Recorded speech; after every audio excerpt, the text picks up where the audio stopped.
suka. Una, nilagyan natin ng asin, tapos sunod naman suka. Yan po, para tanggalin yung lansa. Yan.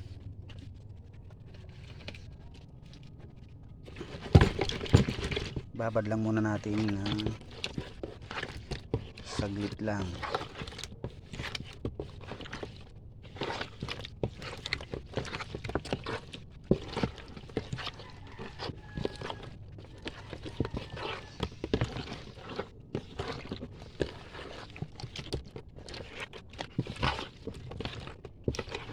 Bali 2 times mo ito anuhin, bababad ng suka, kasi pagkatapos natin tanggalan ng mga laman loob nila tsaka kaliskisan, bababad uli natin sa suka.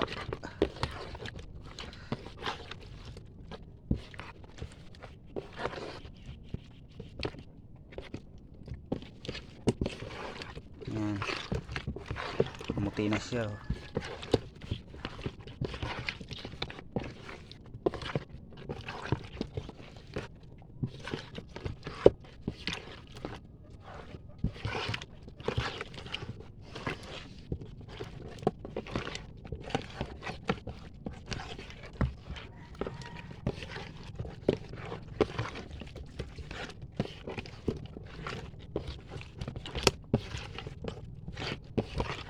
Tanggal na yung dulas niya, medyo maano na.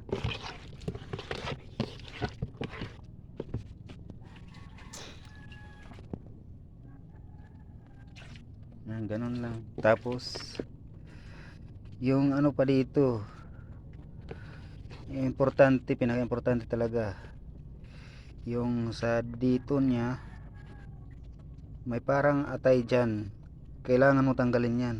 Yan yung talaga yung pinakamalansa sa ganitong isda, hito. Nandyan yung pinakamalansa niya, dapat siya tinatanggal.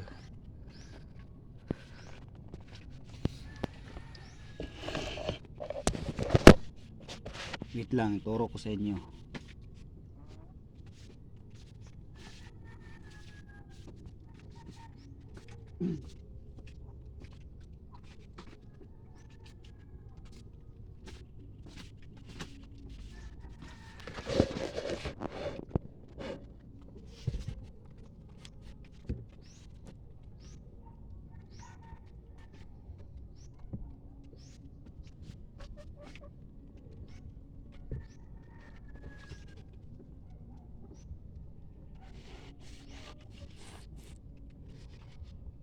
Yan guys, so biniak natin yung isda, tapos nandito yung ayan o, ayan siya, para siyang ano, atay.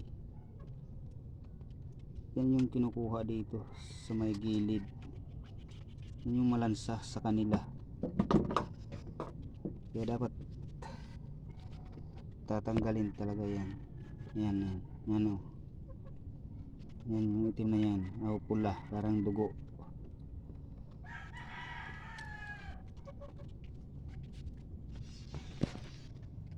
Ayan o, dapat tatanggalin yan, kasi yan yung malansa sa ganitong uri ng isda, ng hito. Dito yan, dito natin yan yung biniak sa may gilid, kabilaan yan guys.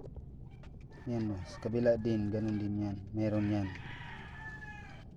So ganun lang. Tapos pagkatapos natin tanggalan ng mga laman loob nito, ibababad ulit natin sa suka saka asin. Yun lang guys.